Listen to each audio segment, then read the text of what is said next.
नमस्कार। आज धीरेन्द्र शास्त्री ऐसे बाबा जो भारत को हिंदू राष्ट्र बनाने के लिए पद यात्रा निकाल रहे हैं, उन पर देश के गृह मंत्री जी का क्या कहना है, पहले आप वो सुनिए।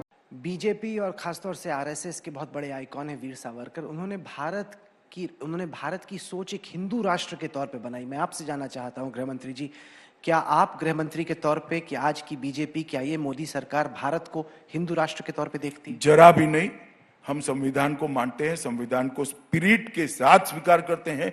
इस देश में हर पंथ के लोगों को अपने पंथ का अनुपालना करने की संपूर्ण सुविधा है और ये देश का एक ही धर्म हो सकता है, सरकार का, देश की सरकार का एक ही धर्म हो सकता है, हमारा संविधान। इसके अलावा कोई धर्म नहीं। अब ये बाबा एक नारा लगाते हैं कि जात पात की करो विदाई, हिंदू हिंदू भाई भाई। जात पात की करो विदाई, हम सब हिंदू, हम सब हिंदू। बहुत अच्छा लगता है ये बातें सुनने में। धरातल पर उतरने में भले समय लगता हो, लेकिन सुनने में बड़ा अच्छा लगता है कि हम सब एक रहें। फिर यही बाबा जब इंटरव्यू में पूछा जाता है इनसे कि आप जात पात खत्म करने के पक्ष में हैं, तो ये साफ मना कर देते हैं कि हम जात पात खत्म करने के पक्ष में नहीं है। ये एक बहुत बड़ा मुद्दा है, आरक्षण इसमें शामिल है। खत्म करने के पक्ष में जात पात खत्म करना एक बहुत विचित्र मुद्दा है जो इस देश में गृह युद्ध छेड़े, क्योंकि इस देश में आरक्षण है। इसका मतलब है कि ये दो धारी तलवारें चलाना चाहते हैं। एक तरफ तो ये कहेंगे जात पात खत्म करना चाहते हैं, एक तरफ ये बोलेंगे जात पात खत्म नहीं होनी चाहिए। आखिर ये चाहते क्या है? यही धीरेन्द्र शास्त्री जब बिहार में इलेक्शन होता है तो वहाँ पर यात्रा करते हैं, कथा करते हैं और वहाँ बताते हैं लोगों को कि बिहार में हिंदू खतरे में। फिलहाल हिंदू वहाँ से सुरक्षित हो चुका है। अब वो खतरा हिंदू में यूपी और बंगाल के इलेक्शनों में आ चुका है। उस पर ये क्या बता रहे हैं, पहले आप वो। पश्चिम बंगाल के हिंदुओं को तो हम यूं कहेंगे, साड़ी पहन लेनी चाहिए। अगर आप अपने ही देश में अपना घर छोड़ने के लिए मजबूर हो गए तो निश्चित है आज ये बंगाल की।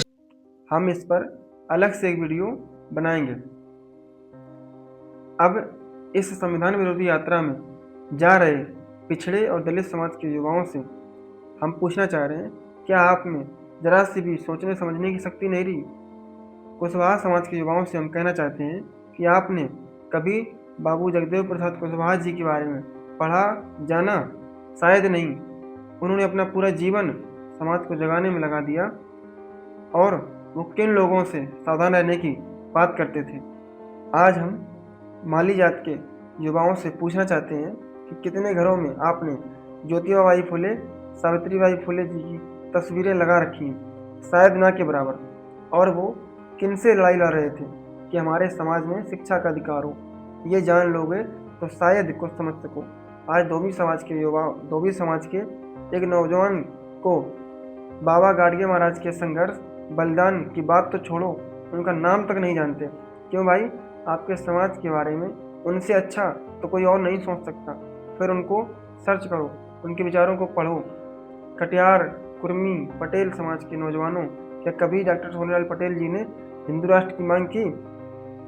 यादव समाज के युवाओं, जरा सोचो, कभी लालू प्रसाद यादव, मुलायम सिंह यादव जी ने कभी हिंदू राष्ट्र की मांग की? नहीं की। निषाद, केवट, मल्ला, कश्यप, राजभर समाज के लोगों, जरा बताओ, कभी ओम प्रकाश राजभर जी, संजय निषाद जी, इन नेताओं ने कभी हिंदू राष्ट्र की मांग की? नहीं की। SC ST समाज के युवाओं, क्या कभी कांसीराम जी ने, मायावती जी ने हिंदू राष्ट्र की मांग की? नहीं की। जरा सोच के देखिए, कितने बड़े बड़े नेताओं ने कभी इनका साथ क्यों नहीं दिया?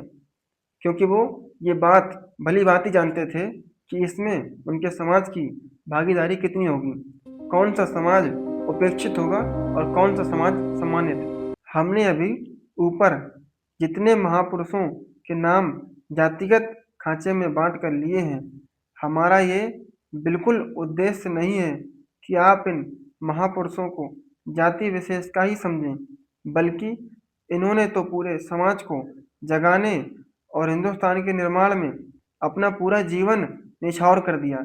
हम इतना बताना चाह रहे हैं कि जो नई पीढ़ी के नौजवान इन्हें जानते तक नहीं या भूल से गए हैं, उन्हें ये बात याद दिलाना कि आपको गर्व महसूस करने के लिए न जाने कितने ही महापुरुष मिल जाएंगे, आपके समाज के ही मिल जाएंगे। एक बात और कह दें कि धीरेन्द्र शास्त्री जैसे बाबा जो एक रंगी छाते के बीच सबको लाना चाहते हैं, जरा सोच के देखिए कि उस एक रंगी छाते में क्या आपके समाज का रंग भी परिलक्षित होता है?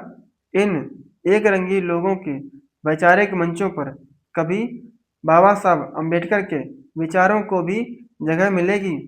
क्या डॉक्टर सोनीलाल पटेल, बाबू जगदेव प्रसाद, रामस्वरूप वर्मा, ज्योतिबा फुले जैसे महान समाज सुधारक महापुरुषों के संघर्षों को बताया जाएगा?